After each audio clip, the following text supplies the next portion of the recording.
ya kita sekarang gini lah, berpikir cerdas aja gitu. Orang pun tahu mana yang asli, mana yang palsu.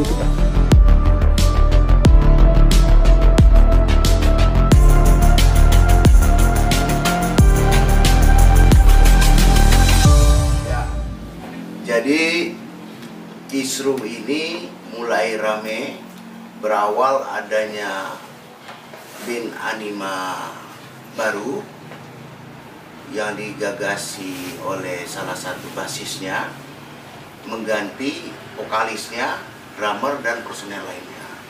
Nah, di dalam statement mereka yang seperti kita lihat bersama bahwa band Anima baru tadi mengatakan kamilah yang asli, yang memulai dari awal. Ini kan sebuah pembicaraan pembohongan publik. Kalau kita berbicara palsu, palsu itu kan bahasa yang tidak pernah tunggal. Satu contoh, ada uang palsu, tentu ada uang asli kan. Ada ijazah palsu, tentu ada ijazah asli. Nah, kalau kita tarik tadi, yang asli itu mana? Yaitu mereka ini. Yang asli itu sudah terdaftar atas nama mereka ini, personel band. Berdasarkan peraturan merek, yaitu Undang-Undang Nomor 20 Tahun 2016 tentang merek dan indikasi geografis. Undang-undang ini menganut azas first to file, artinya siapa yang dulu mendaftarkan, maka dialah pemiliknya. Nah, kebetulan ini sudah terdaftar duluan, dialah pemiliknya. Nah, bagaimana dengan yang kedua ini? Apakah ini bisa keluar juga atau tidak? Kalau kita berpedoman kepada pasal 20 dan 21, ada faktor-faktor merek yang tidak bisa didaftarkan dan akan ditolak pendaftarannya. Pertama, apabila merek itu diajukan oleh orang beretikat tidak baik, itu kata pasal yang tersebut tadi.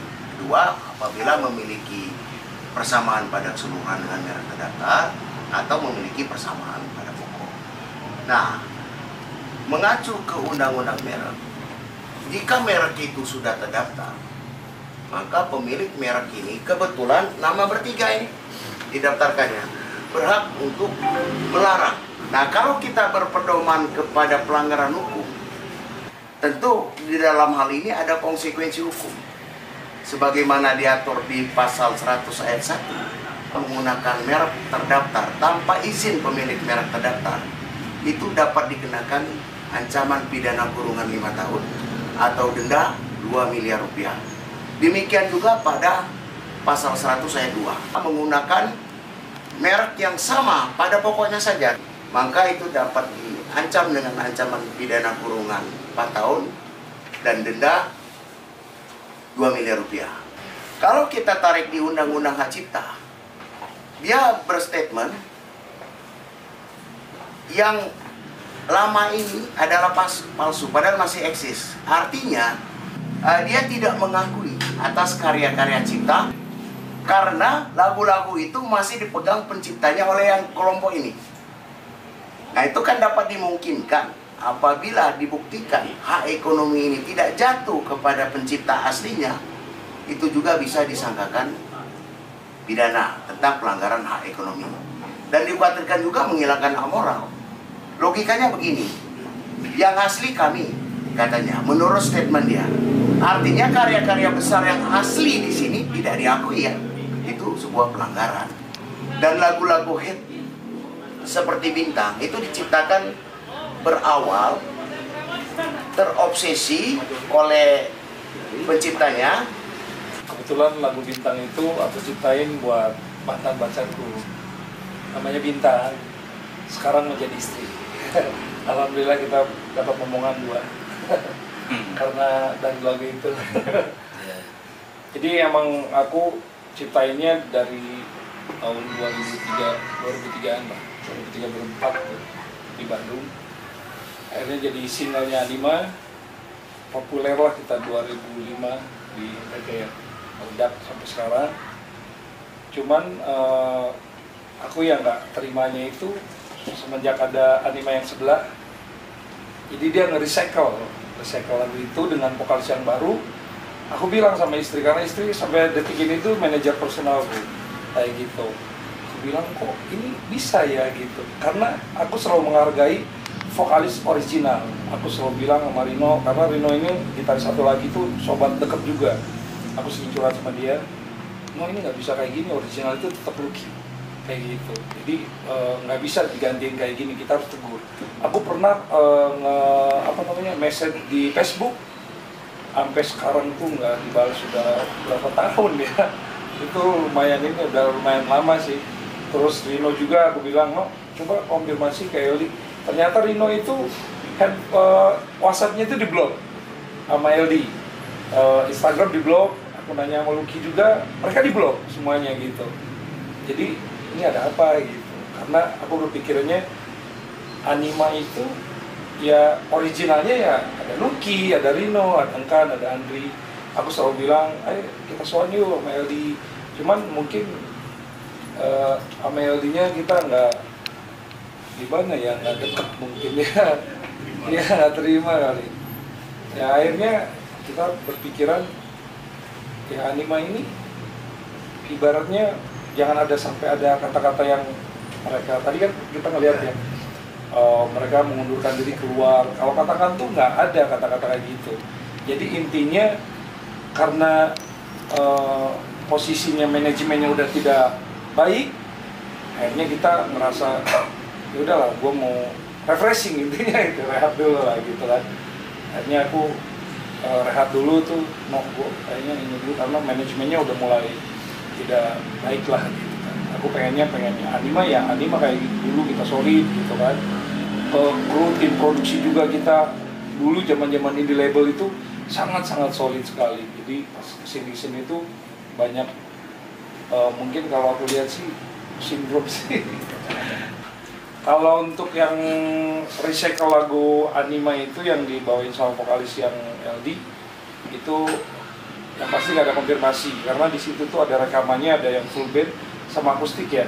Dan aku sebenarnya nggak merasa nggak baik lah gitu, maksudnya kok nggak bilang gitu. Ada beberapa mereka perform bawain lagu bintang gitu. Jadi bener kata lawyer kita, jadi mereka mengambil hak ekonomi dari kita sendiri gitu. Berarti royalti nggak dapat? Kalau royalti sebenarnya itu kan di publisher label. Izin tapi nggak ada ya. Izin nggak ada. Harapan saya ke depan hasil kesepakatan bersama untuk segera mengklarifikasi atau datang ke kantor kita. Jangan sampai kami melakukan upaya hukum melaporkan tindak pidana baik merek maupun hak cipta. Dan ini sangat jelas. Pertama, kalau berbicara merek, tentu kita ada bukti hak eksklusif pemberian dari negara berdasarkan pendaftaran. Dan hak cipta itu tentu bisa dibuktikan secara deklaratif. Jadi begini, saya sebutkan sedikit. Kalau merek ya, diakui kepemilikannya setelah terdaftar seperti begini. Sementara hak cipta itu adalah hak eksklusif yang timbul secara otomatis berdasarkan prinsip deklaratif. Akan dilihat siapa yang mendeklarasikan pertama. Tentu yang ini. Nah, kalau kita berbicara dua alat bukti untuk memenuhi unsur pidana, ini udah kebanyakan. Makanya lebih baik musyawarah mufakat sebelum upaya hukum ini terjadi. Dan bagaimana kronologis Anima Band ini sampai terjadi begini atau kapan ini mulai terbentuk, silakan tanyakan ke vokalis dan musisinya. Ya, kalau dari Animanya sendiri sebenarnya di tahun 2012 itu saudara LD ini sudah membuat apa ya bahasanya nuansa yang kurang sehat di dalam band ini. Jadi sudah membuat apa namanya istilahnya tuh nuansa lain yang berbeda dari visi misi awal Anima terbentuk. Jadi beliau juga memasukkan personil baru, ada yang seperti vokalis kita ini sebenarnya tanpa konfirmasi langsung diganti. Jadi artinya secara hukum pun kami bertiga tidak pernah mengundurkan diri atau keluar dari band Anima itu. Jadi mungkin bisa-bisanya dia aja gitu. Tapi pertanggungjawaban kami terhadap penggemar kan memang besar, karena Anima Band ini memang band yang kami pupuk dari awal fondasinya dulu sampai sekarang dikenal sama masyarakat gitu. Jadi sebenarnya asli atau palsunya itu sebenarnya masyarakat pun sebenarnya udah tahu, tapi kenapa tidak harus ada kata-kata itu keluar dari mulutnya LD gitu. Artinya aslinya palsu, kenapa gitu? Karena kami pribadi pun tadi beranjak dari pertemanan tadi, kami tidak pernah memungkiri bahwa LD adalah bass anima, silakan. Andri adalah drum anima, silakan. Lucky vokalisnya, Engkan, saya gitarisnya, silakan. Tidak ada pernah ngejudge itu, oh dia bukan, enggak gitu. Tapi kok beliau kitanya begitu gitu. Kok sudah membuat statement di mana-mana bahwa ini palsu, ini asli gitu. Sementara langkah hukum sebagai warga negara yang baik, kami mendaftarkan hak merek itu ke Dirjen Kekayaan Intelektual.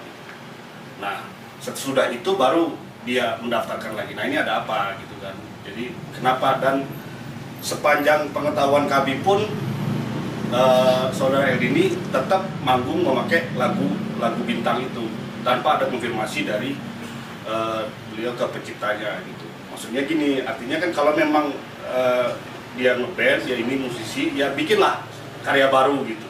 Jangan pakai originalitas kami yang kami pupuk dari dulu, yang kami fondasi dari dulu gitu. Karena buat kami nama itu sesuatu yang kami bangun bersama, sesuatu yang kami jaga, sesuatu yang kami ini dengan segenap jiwa raga lah, sebagai dulu kita ngeband bareng-bareng gitu. Kenapa kok sekarang ada statement ini asli, ini palsu? Kenapa? Ada apa? Gitu kan, gitu aja sih. Anima itu sebenarnya adalah pemberian nama dari seorang teman, sahabat kita. Dan kami bertiga pun sudah mengkonfirmasi ke si pemberi nama itu, dan beliau juga sudah menyerahkan hak penuhnya kepada kami, dan kami juga bikin suratnya untuk karena kenapa itu kami lakukan, karena ada gonjang-ganjing seperti ini gitu. 2014 itu kan aku terakhir bukan keluar, jadi maksudnya LD ini masukkan manajer baru, dan di dalam internal itu LD dan manajer ini bikin strategi-strategi yang visi misinya bisa merusak nama Anima itu sendiri. Nah, aku di situ dulu kurang setuju, bahkan sampai latihan nggak datang segala macam. Akhirnya pada saat itu tiba-tiba ada vokalis pengganti di dalam. Nah, dari semenjak itu dia rekrut personil baru, mulai vokalis, gitaris, drummer, semuanya. Itu udah sering saya pribadi udah sering ayolah sambung silaturahmi lagi, kita ngobrol lagi gimana baiknya. Tapi memang tanggapan dari pihak LD-nya memang mentok ya, blok nomor WhatsApp, IG, segala macam di blok semua. Jadi memang usaha itu lumayan mentok. Sebelum upaya hukum ini lebih meruncing, agar segera mengklarifikasi, mencabut semua digital yang ada di platform digital. Kalau tidak, ya dengan sangat terpaksa upaya hukum akan kami jalankan.